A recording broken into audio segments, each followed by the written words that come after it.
ठिकाणी पुणे महानगरपालिकेच्या आयुक्तांवरती गुन्हा दाखल झाला पाहिजे। त्यांनी आमच्या जीवनमार्गाची धमकी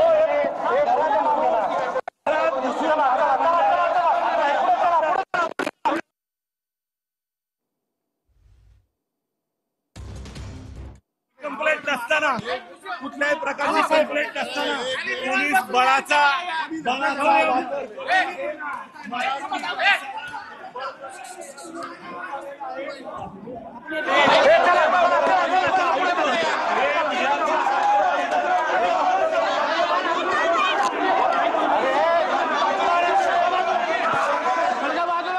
पुणे पालिका आयुक्तांच्या बंगल्यातून महागड्या वस्तू गायब झाल्याची घटना समोर आली आणि यावरून पुण्यात मनसे आक्रमक झाल्याचं पाहायला मिळतंय।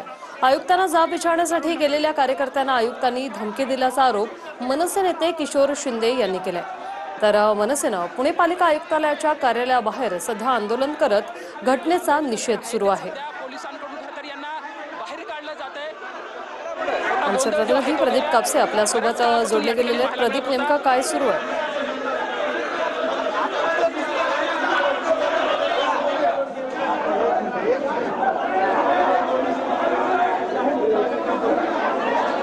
तर मनसेचं पुणे पालिका आयुक्तालयासमोर हे आंदोलन सुरू आहे।